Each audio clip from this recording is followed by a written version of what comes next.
irmãos podem sentar-se. Irmãos, mais cedo um pouco,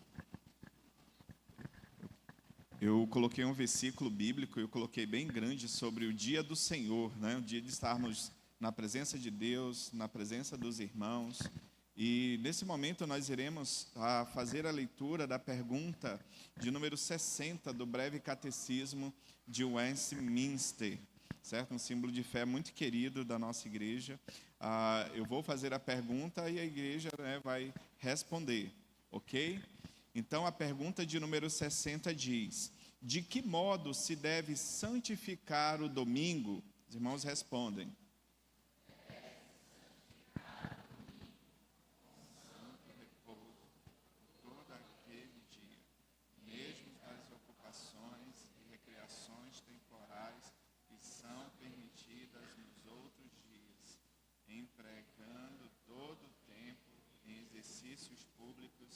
particulares de adoração a Deus, exceto o tempo preciso para as obras de pura necessidade e misericórdia. Levítico capítulo 23, versículo 3 diz, vamos ler? 6 dias trabalhareis, mas o sétimo será o sábado do descanso solene, santa convocação. Nenhuma obra fareis, é sábado do Senhor em todas as vossas moradas. Mateus capítulo 12, versículos 11 e 12, leiamos. Ao que lhe respondeu: qual dentre vós será o homem que, tendo uma ovelha, e num sábado esta cair numa cova, não fará todo o esforço tirando-a dali? Ora, quanto mais vale um homem que uma ovelha? Logo é lícito nos sábados fazer o bem. Nós sabemos que após a ressurreição de Cristo, a igreja então passa a guardar o domingo, né? Esse dia tão significativo, tão especial, e é o dia que nós tiramos para estar na presença de Deus, para estarmos reunidos como povo de Deus, como igreja de Deus, e também para o nosso descanso, né? A palavra Shabat também significa descanso. Então é um dia muito especial para todos nós, e graças a Deus que no Brasil o domingo, né, geralmente é um dia, né, que nós não trabalhamos, e é um dia que nós devemos, irmãos, estar sempre juntos. Eu sempre falo que o domingo, momentos como esse, são os melhores momentos da nossa semana, porque estamos cultuando ao Senhor como igreja, como corpo de Cristo, como família de Deus, e isso é precioso, irmãos, que possamos então valorizar o domingo para buscar ao Senhor, estar na sua presença e na presença uns dos outros, né, dos irmãos. Então, nesse momento, nós vamos separar as salas, né, das crianças, tá bom? As crianças podem ir para as salinhas. E nós iremos então ter o nosso estudo bíblico, a nossa 8ª lição. Estamos estudando os profetas menores, não é isso? Alguém lembra qual foi o último, né? Está colando da revistinha aí, né?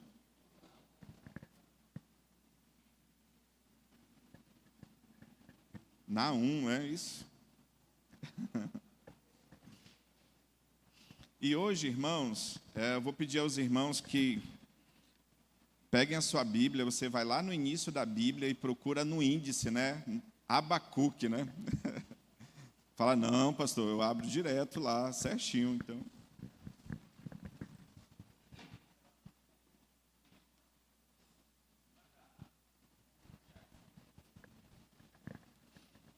Livro do profeta Abacuque.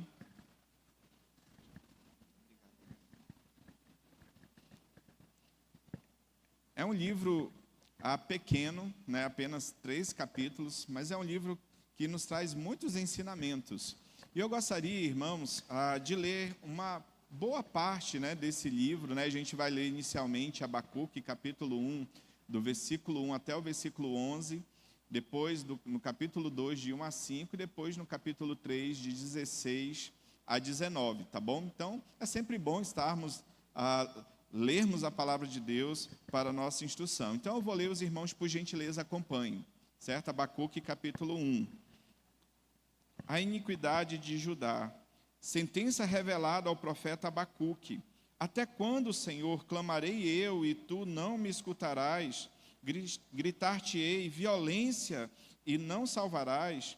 Porque me mostras a iniquidade e me fazes ver a opressão? Pois a destruição e a violência estão diante de mim, há contendas e o litígio se suscita. Por esta causa a lei se afrouxa e a justiça nunca se manifesta, porque o perverso cerca o justo, a justiça é torcida. Vede entre as nações, olhai, maravilhai-vos e desvanecei, porque realiza em vossos dias obra tal que vós não crereis quando vos for contada. Pois eis que suscita os caldeus, nação amarga e impiedosa, que marcham pela largura da terra para apoderar-se de moradas que não são suas. Eles são pavorosos e terríveis, e criam eles mesmos o seu direito e a sua dignidade. Os seus cavalos são mais ligeiros do que os leopardos, mais ferozes do que os lobos. Ao anoitecer são os seus cavaleiros que se espalham por toda parte. Sim, os seus cavaleiros chegam de longe, voam como águia que se precipita a devorar. Eles todos vêm para fazer violência. O seu rosto suspira por seguir avante, e eles reúnem os cativos como areia. Eles escarnecem dos reis, os príncipes são objeto do seu riso. Riem-se de todas as fortalezas, porque amontoando a terra as tomam.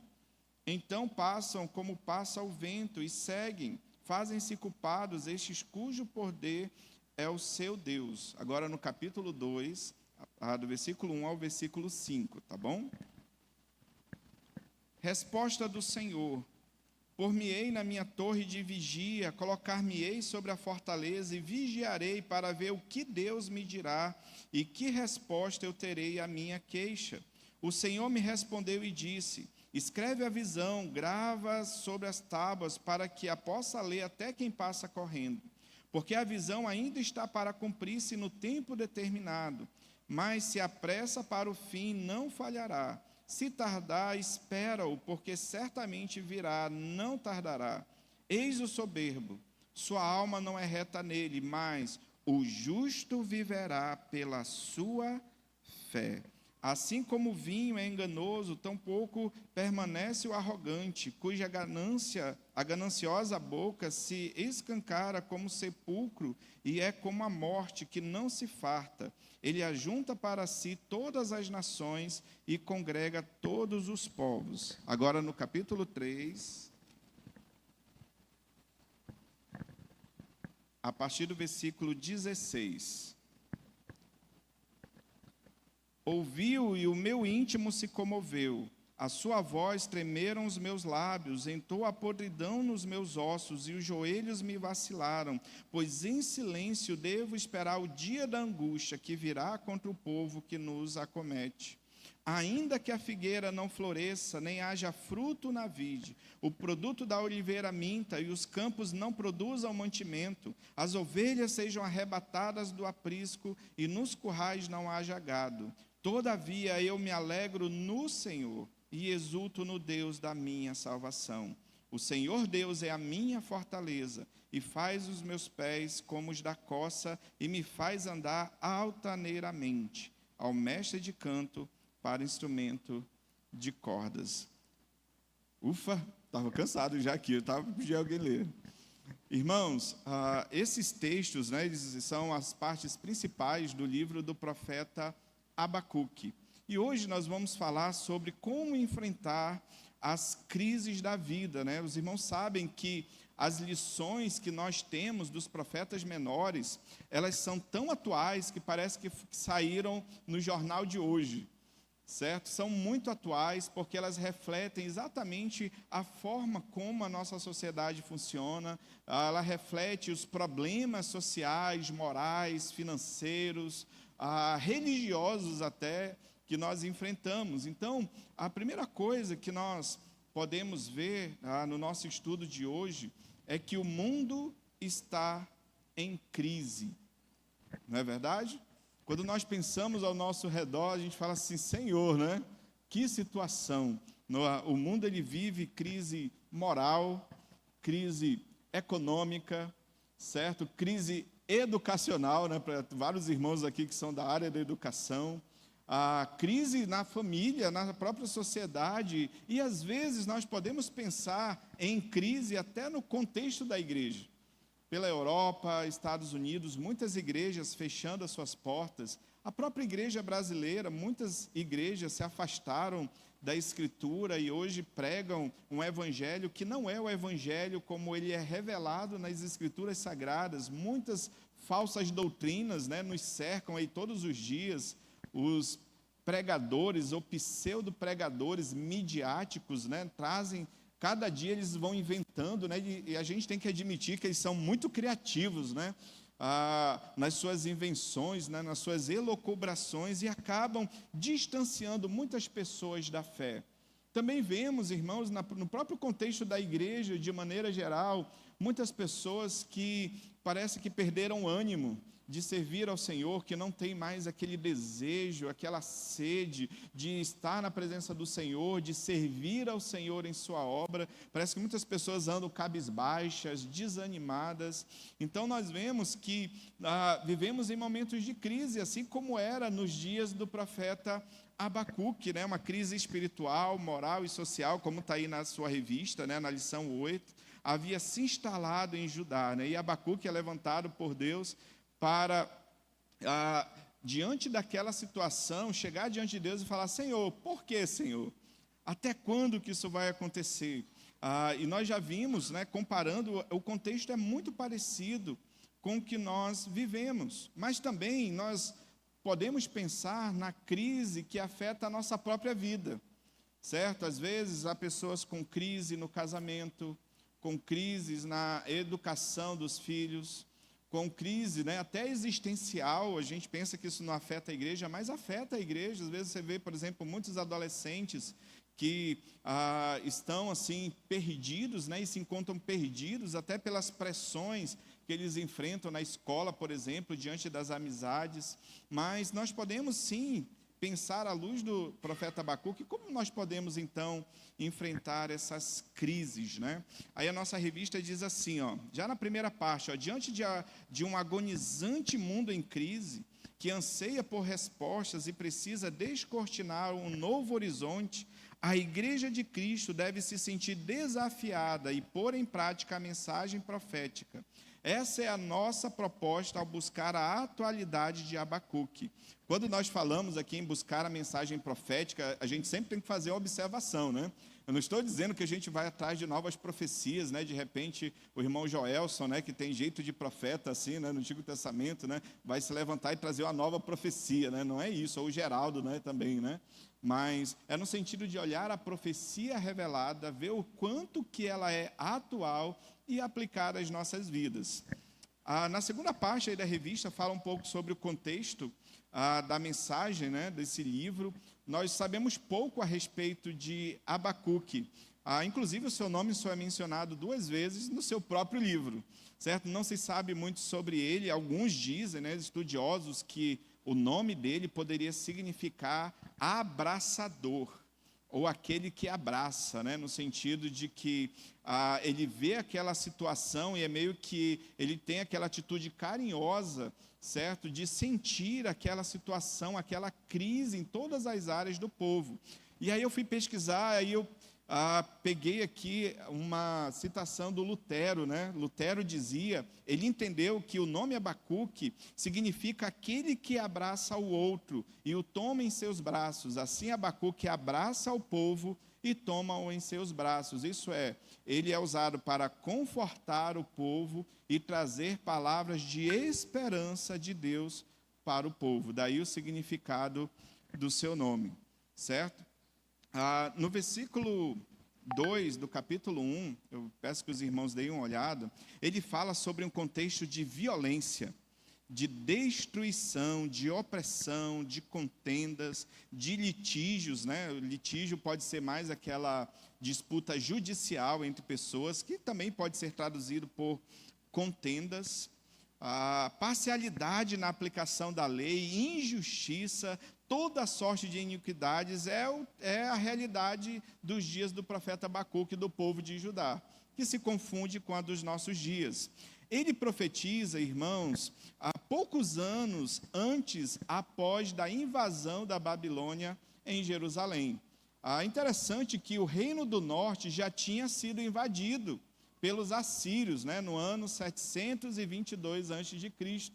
Deus havia enviado seus profetas, o povo não ouve e a Síria invade. E agora estamos aqui cento e poucos anos depois, vem o rei Josias. Lembra do rei Josias? Ele fez o que era bom, fez o que era reto aos olhos do Senhor. Aí geralmente era assim, né? Quando o rei fazia a vontade de Deus, era um rei segundo o coração de Deus, a vida espiritual do povo, né, era edificada, melhorava, as coisas melhoravam, Deus abençoava. Mas quando chegava um rei que fazia o que era mal aos olhos do Senhor, aí toda a nação padecia. Foi o que aconteceu no tempo de Jeoaquim, o filho do rei Josias. Ele fez o que era mal aos olhos do Senhor. Por isso o Senhor, ele manda os seus profetas para dizer, vocês não aprenderam com o que aconteceu lá no norte. O reino já estava dividido, o reino do norte foi invadido pela Síria, e eles poderiam pensar assim, se Deus permitiu que lá no norte isso acontecesse, ele vai fazer a mesma coisa aqui.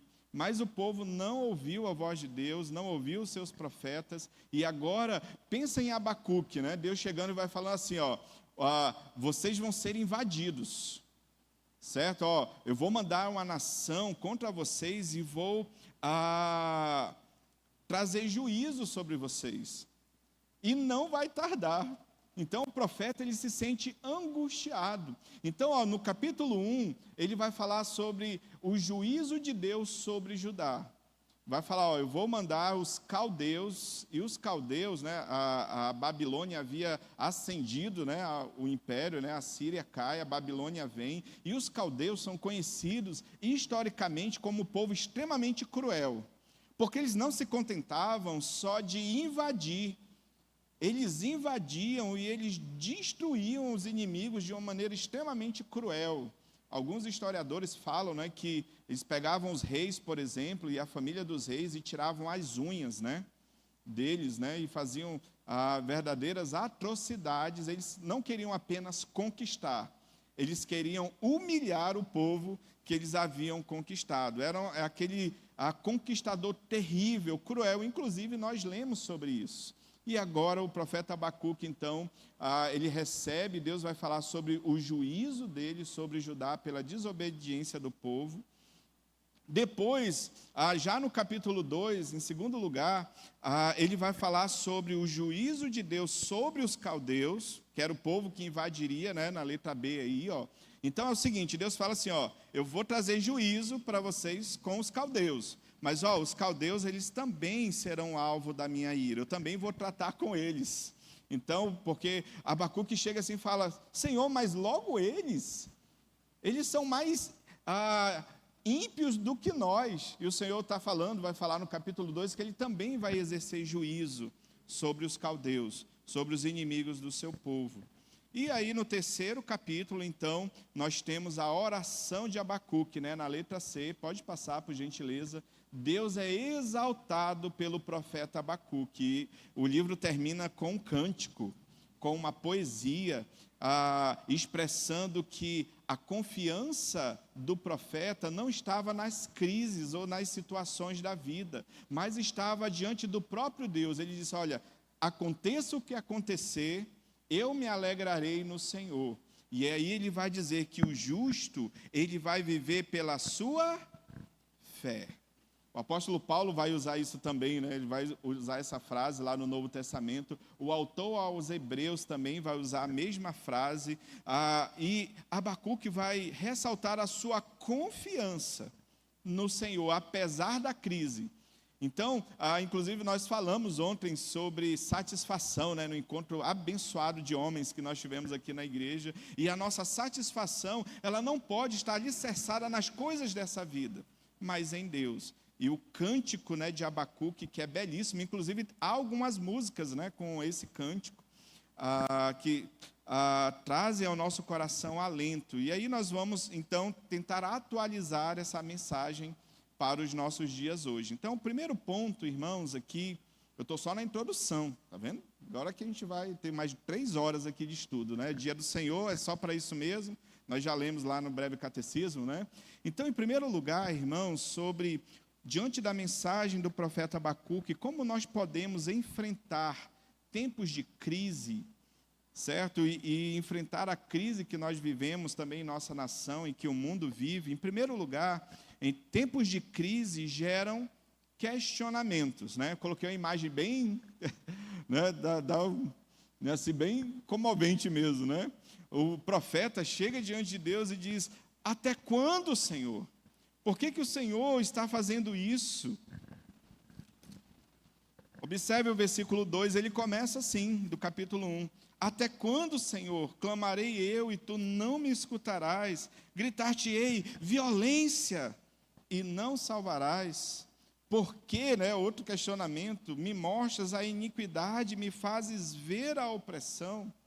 Ou seja, ele questiona Deus. Só que esse questionamento, irmãos, não é necessariamente questionando a santidade de Deus ou o agir de Deus, mas é um questionamento de alguém que se importa com aquela situação. Ele vê todo aquele contexto de crise e diz: Senhor, até quando?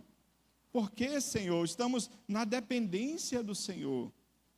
Ele já havia intercedido pelo povo, mas a ação de Deus como resposta à sua oração não se manifestava. Pelo contrário, a violência prevalecia e o caos estava estabelecido. Mas uma coisa, irmãos, que nós precisamos ver, que esse questionamento do profeta é porque aquela situação de crise da nação incomodava ele. Era a ideia de um certo inconformismo diante daquela situação do povo de Deus. Ele olhava para aquela crise econômica, moral e religiosa também. O povo havia se afastado de Deus e aquilo traz incômodo. E ele fala: Senhor, eu estou orando, mas até quando o Senhor vai permitir isto?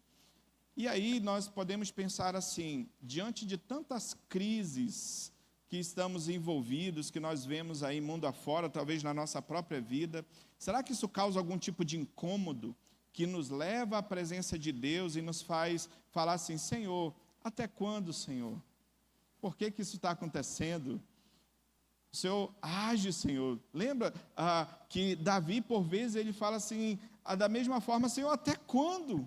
Por que isso está acontecendo? O Senhor não vai se levantar? O Senhor não vai exercer juízo sobre a terra? E essa atitude de Abacuque nos faz pensar o quanto nós, às vezes, olhamos para a nossa sociedade e, às vezes, parece que a gente se acostumou com ela. Não é assim mesmo, vai de mal a pior, deixa quieto. Mas Abacuque, ele se incomoda e ele questiona a Deus. Tanto é que alguns falam que ele é o profeta questionador. Aí, na nossa revista, o segundo parágrafo, né, bem no meio, diz assim: a violência está sempre no campo e na cidade. A opressão física, espiritual e ideológica está presente, está falando dos nossos dias. A iniquidade está arraigada em muitos corações. Há brigas, contendas, descontentamento por toda parte, desobediência à lei e a parcialidade na sua aplicação.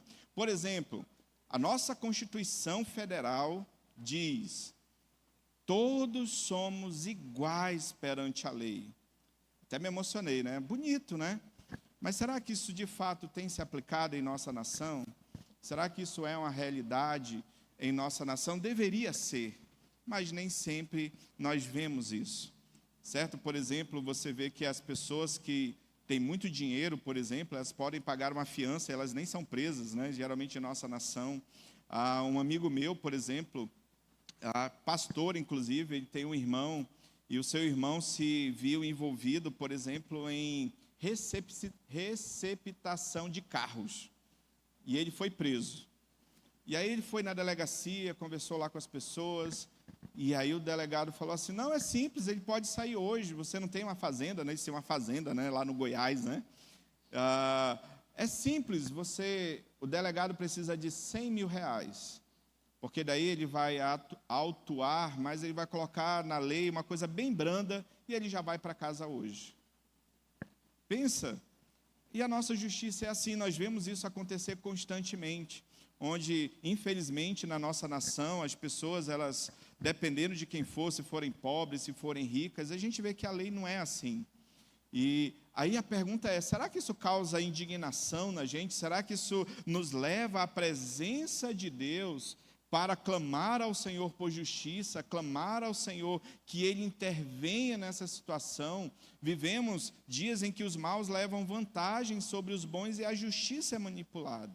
E o mais grave, porém, ele diz, é a conformidade a esta ordem ou desordem das coisas. Muitos cristãos não questionam essa situação caótica. Alguns chegam ao extremo de afirmar que Deus é quem está enviando esses males sobre a terra e completam: quanto pior, melhor. Misericórdia, né?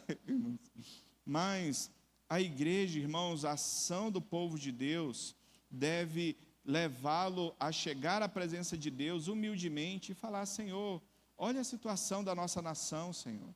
Olha essa situação que eu tenho enfrentado na minha vida pessoal, na minha família. Até quando, Senhor? É a ideia de um quebrantamento diante da presença de Deus. Aí nós podemos pensar, por exemplo, no texto de Romanos, capítulo 12, versículo 2. Como nós ensaiamos, DJ? Romanos, capítulo 12, versículo 2. Vamos ler esse versículo? E não...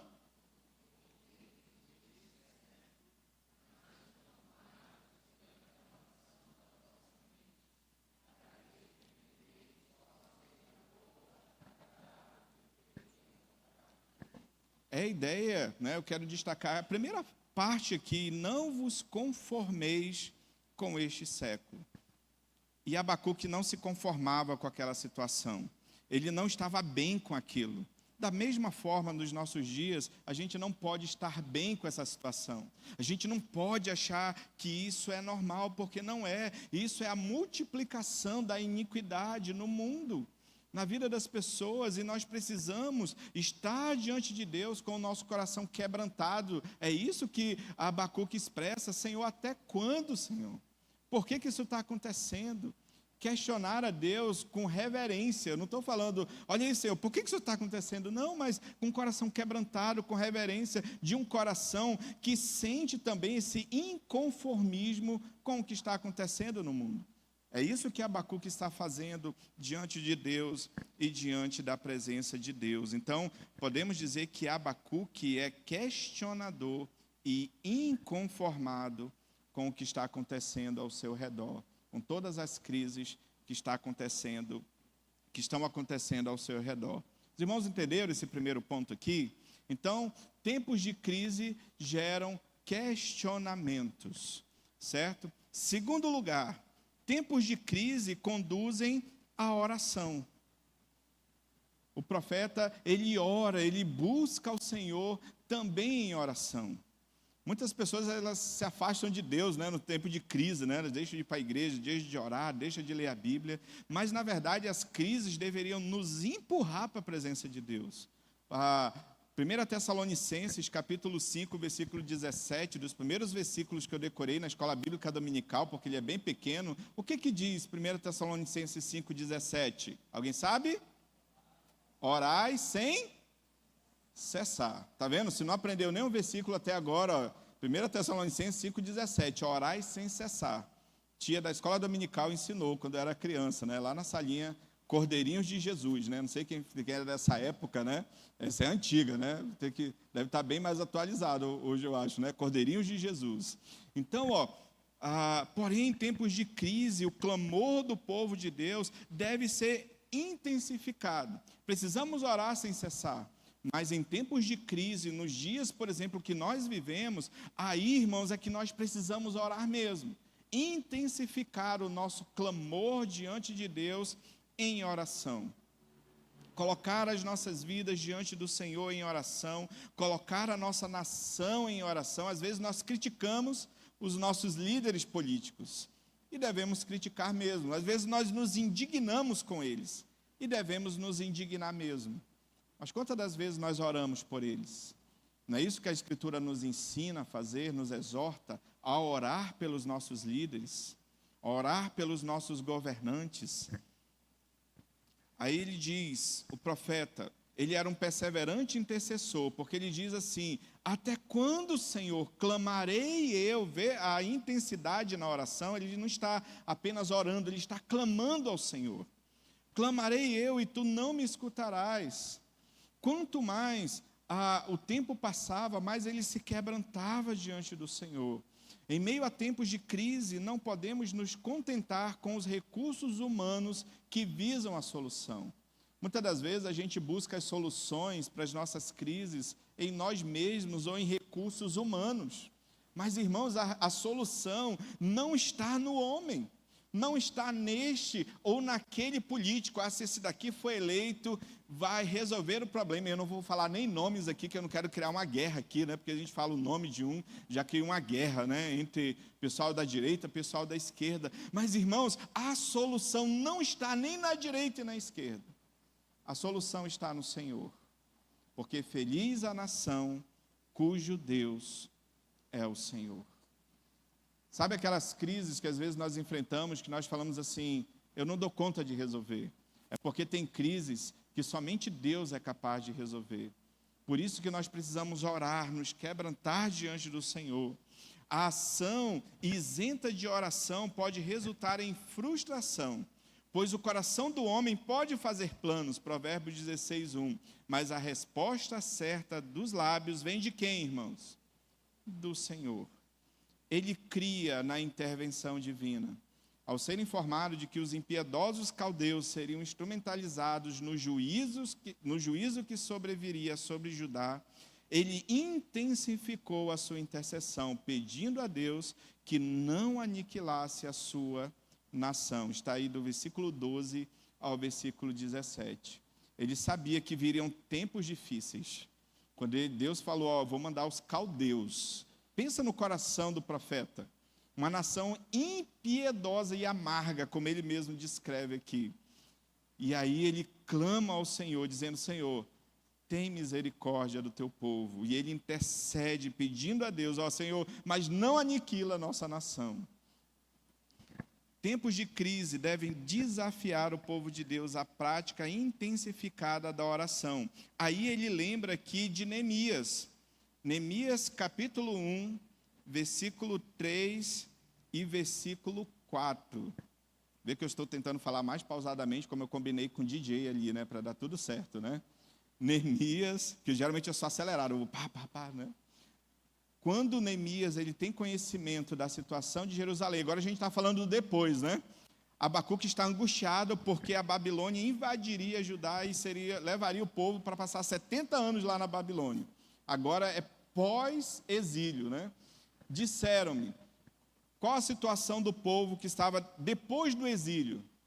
Os restantes que não foram levados para o exílio e se acham lá na província, estão em grande miséria e desprezo. Os muros de Jerusalém estão derribados e as suas portas queimadas.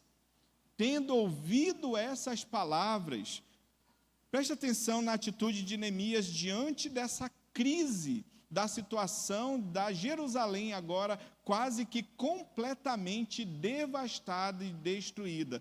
Qual a situação dele não foi passiva. O que Neemias fez? Tendo ouvido essas palavras, o que ele fez? Assentei-me e chorei e lamentei por alguns dias e estive jejuando e orando perante o Deus dos céus. Essa é a atitude que nós devemos ter diante das crises, irmãos.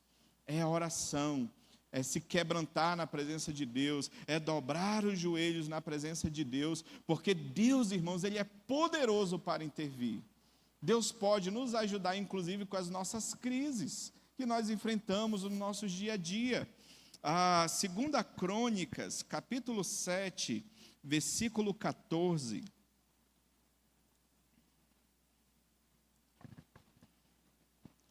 Pode voltar ao versículo 13, DJ?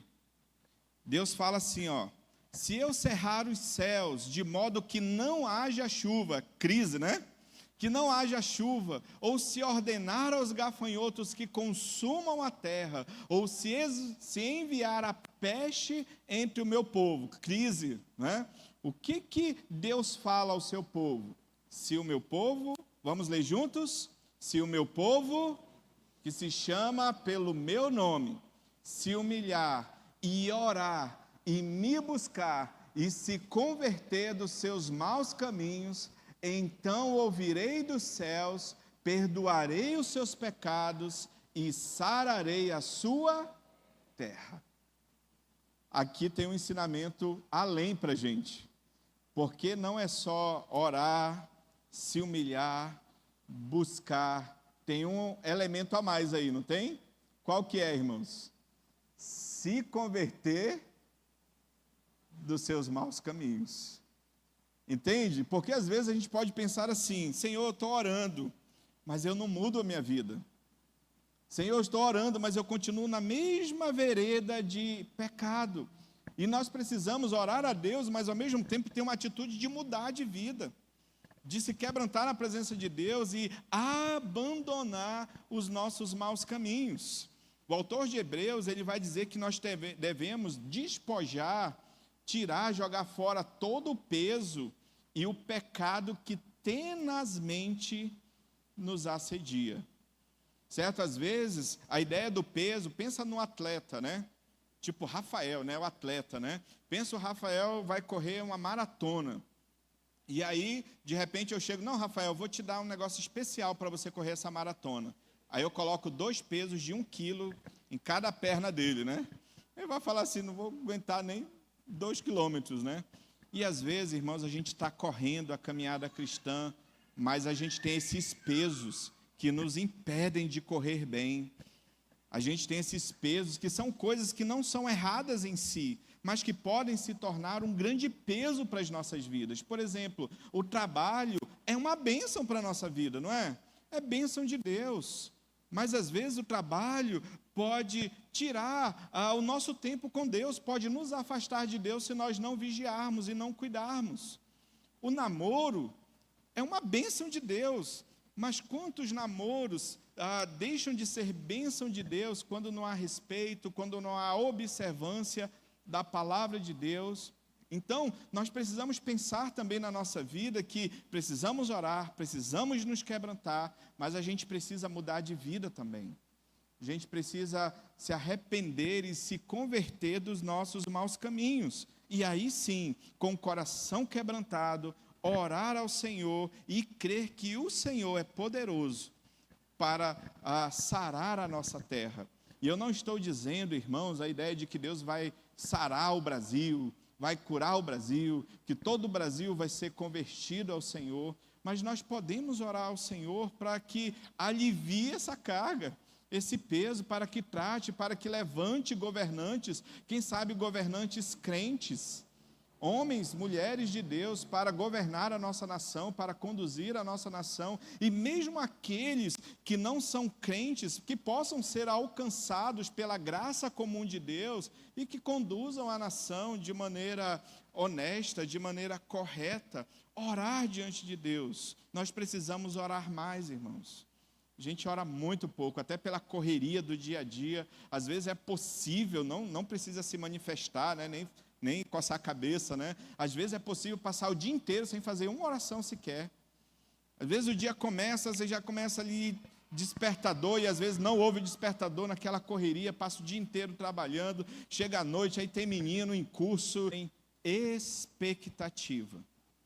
Vivendo crises e mais crises, nós podemos talvez, será que olhar no horizonte, né? E será que nós podemos ter expectativa do agir de Deus? Observe o que Abacuque diz no capítulo 2, no versículo 1. Ele diz assim: eu me colocarei na minha torre de vigia, colocar-me-ei sobre a fortaleza e vigiarei para ver o que Deus me dirá e que resposta eu terei à minha queixa. Percebe? Que ele diz assim, eu vou orar, eu vou buscar ao Senhor, e eu vou ficar esperando a resposta de Deus. Essa é a ideia de alguém que ora, mas com expectativa. Após o questionamento e a oração, o profeta começa a viver um clima de grande expectativa quanto a uma possível resposta do Senhor. Irmãos, nós não podemos, diante das crises, nos entregar ao desespero. nem nos entregar à desesperança. Pelo contrário, nós temos um Deus que é o Senhor da história, que governa soberanamente sobre tudo, sobre todos. E quando nós quando nós olhamos e vislumbramos um Deus que governa todas as coisas, nós podemos sim, irmãos, crer e ter a expectativa de que o Senhor fará alguma coisa.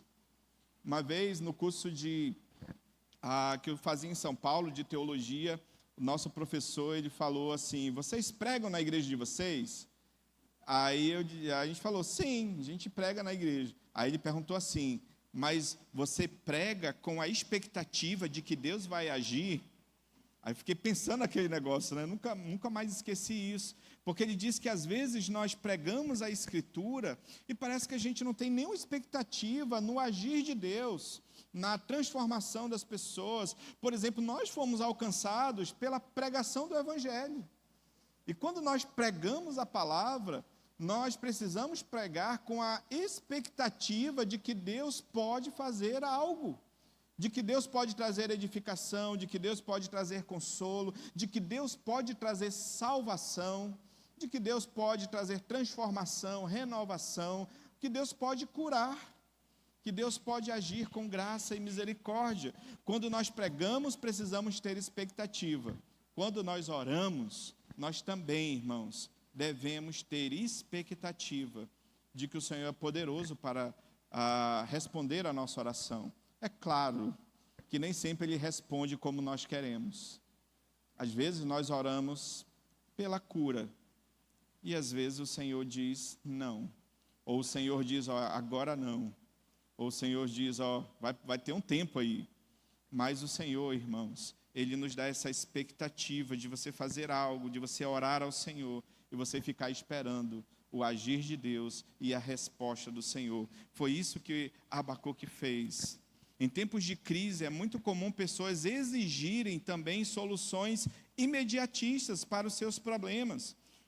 Uns se desesperam, outros blasfemam e outros agem. Abacuque não agiu assim. Pelo contrário, ele preferiu aguardar com expectativa a resposta do Senhor. E ela veio, não veio? Ela veio. Mas será que a resposta foi exatamente a que ele queria? Diz a nossa revista: ó, entretanto, a resposta divina certamente não superou a expectativa do profeta, pois ele desejava uma intervenção imediata de Deus. Parece a gente, às vezes, orando, né? A gente ora e quer assim, né? Quer que Deus haja de maneira imediata, na hora, né? Senhor, eu vou orar, antes de eu terminar de orar, eu já quero a resposta. Às vezes a gente pensa assim e age assim. Porém, o Senhor lhe disse: a visão ainda está para se cumprir no tempo determinado. Ou seja, foi a resposta de Deus. Aí, devemos entender que em meio às crises que assolam e à expectativa que envolve o coração, é necessário que se leve em consideração não apenas o nosso tempo, mas o tempo de Deus. Devemos cultivar a expectativa quanto à intervenção do Senhor, renovando dia após dia a esperança. Deus disse ao profeta: se tardar, espera-o, porque certamente virá. Essa expectativa deve nortear continuamente a nossa vida, porque ele vai dizer também no versículo 4 do capítulo 2, que o justo, o homem de Deus, a mulher de Deus, vai viver pela sua fé. Nós não vemos, talvez, muitas soluções para as crises que assolam o nosso país, o mundo. Mas nós precisamos entender, irmãos, que apesar de qualquer situação, o justo, ele vive pela fé. Paulo fala esse texto aos Romanos, ele cita aos Gálatas, o autor aos Hebreus também diz: todavia o meu justo viverá pela fé. E o apóstolo Paulo, em 2 Coríntios, capítulo 5, 6 e 7, temos, portanto, sempre bom ânimo, sabendo que enquanto no corpo estamos ausentes do Senhor. Aí Paulo diz assim, 2 Coríntios 5, 7. Coloca aí, DJ, essa daí é importante.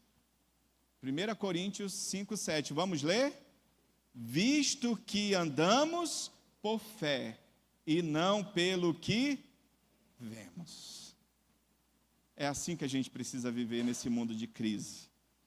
Não é pelo que nós vemos, mas é pela nossa fé no Senhor, de crer que esse Deus está no controle de todas as coisas. Por isso que diante das crises que afetam o nosso país, devemos cultivar a expectativa, buscando sempre no novo tempo em que o livramento do Senhor virá.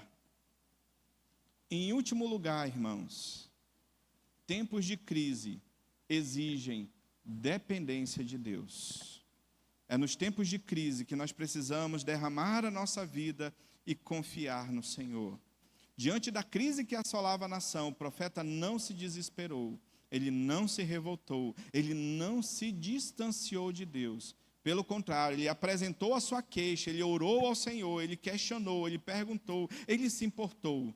Ele tinha consciência de que somente o Senhor poderia sustentá-lo. No final do capítulo 3, ele fala isso. Em tempos de crise, mais do que nunca, devemos depender de Deus. E aí nós chegamos no capítulo 3, onde ele diz assim, a partir do versículo 17: ainda que a figueira não floresça, nem haja fruto na vide, o produto da oliveira minta, e os campos não produzam mantimento, as ovelhas sejam arrebatadas do aprisco, e nos currais não haja gado.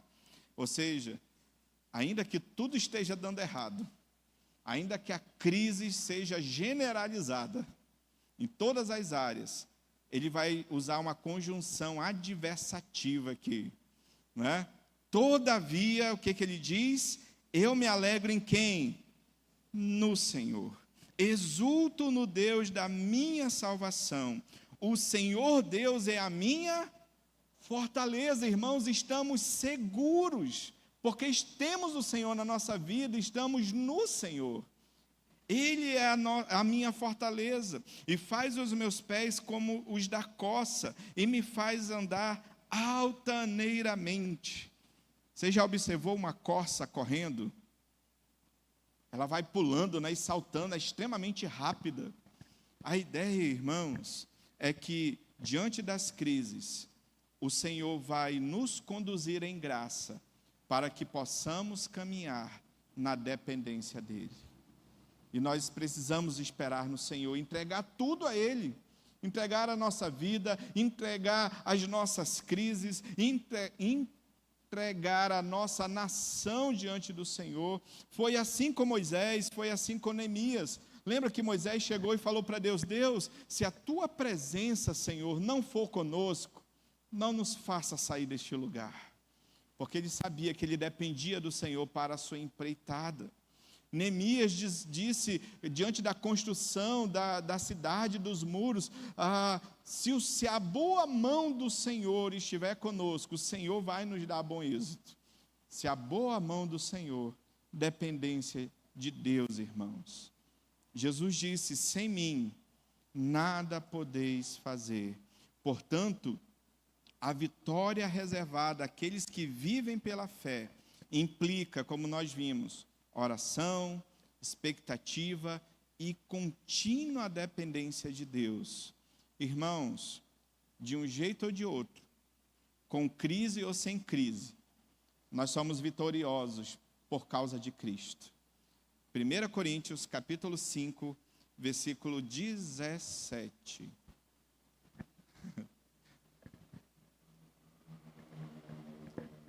1 Coríntios 5,17, DJ.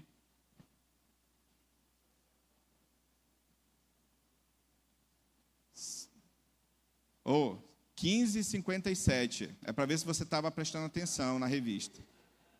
15,57. Por isso que ele estava ali angustiado, né, para um lado e para o outro, né, sem saber cadê esse texto, né?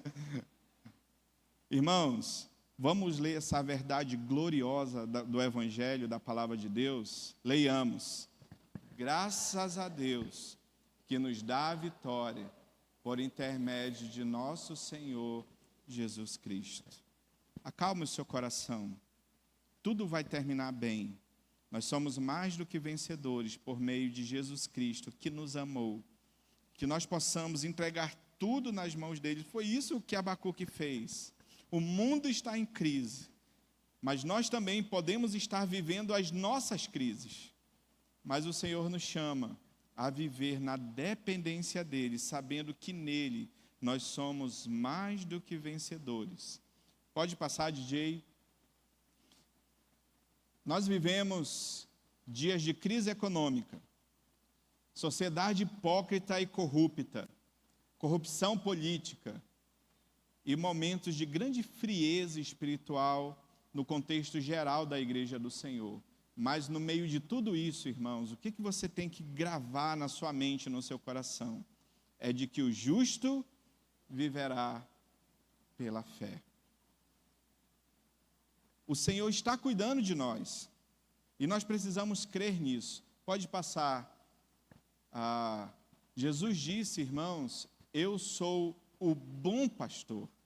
O bom pastor, ele dá a vida pelas ovelhas. Pode passar, querido. Então nós temos um pastor que cuida de nós, não temos? O Senhor está cuidando, mesmo em meio às crises mais terríveis da nossa vida, da nossa nação, Deus continua cuidando do seu povo, porque Ele é o supremo pastor da igreja. Eu, pastor Lindomar, nós somos apenas copastores, né? Pequenos auxiliares, mas o supremo pastor, Ele está cuidando da sua igreja. Salmo 23, versículo 1 diz: o Senhor é o meu pastor, nada me faltará. Esse é apenas o link para a noite, tá, irmãos? À noite nós vamos, se Deus permitir, vamos expor o Salmo 23. O Senhor é o meu pastor e nada me faltará. Mas o link é perfeito, porque de fato Deus está cuidando de nós. O justo, ele vive pela fé num Deus que cuida, num Deus que pastoreia, num Deus que alimenta, no Deus que, mesmo que nós passemos pelo vale da sombra da morte, não precisamos temer, porque o Senhor está conosco. Amém, queridos? Vamos, então, orar ao Senhor nesse momento, diante de tudo que nós ouvimos, do que nós falamos aqui, sobre as crises, sobre o momento que o profeta Abacuque viveu, que é exatamente igual ao momento que nós vivemos. E vamos orar ao Senhor. Eu gostaria de convidar o nosso irmão Eldo, por gentileza, para fazer essa oração de intercessão ao Senhor pela nossa nação, pelo nosso país e também diante das nossas crises. Podemos também aproveitar e orar por aquelas pessoas que estão enfermas, que estão sofrendo, que estão passando por diversos momentos de dificuldade, de crise. O nosso Deus, Ele é poderoso para intervir, porque Ele é Deus. Vamos fazer essa oração? Senhor... Oi.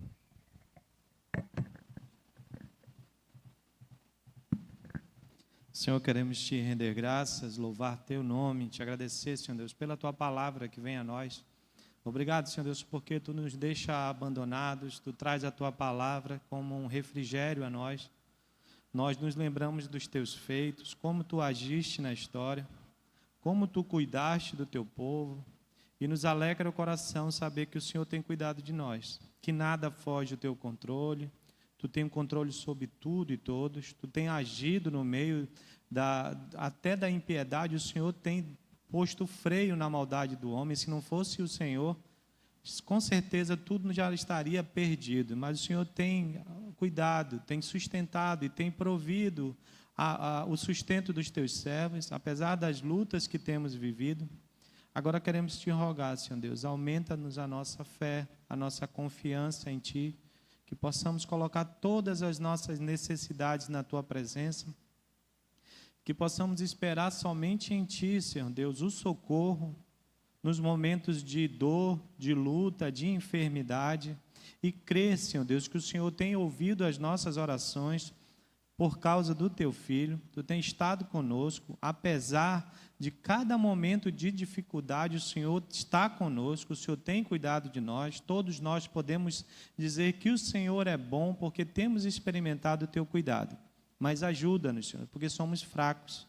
Nós muitas vezes nos deixamos entristecer pelas ameaças dos homens, pelas expectativas de coisas ruins, mas ajuda-nos, possamos andar com alegria na Tua presença, glorificando o Senhor. Ajuda aquele que está enfermo, aquele que está necessitado, o que está desempregado, o que está enfrentando problemas familiares. Que a tua graça possa ser com cada um do teu povo, sustentando, firmando e nos animando para que possamos viver uma vida que glorifica o Senhor em tudo, Pai. Mas desde já nós te agradecemos, porque sabemos que o Senhor tem cuidado de nós. Nós oramos em nome do Senhor Jesus Cristo. Amém. Irmão, só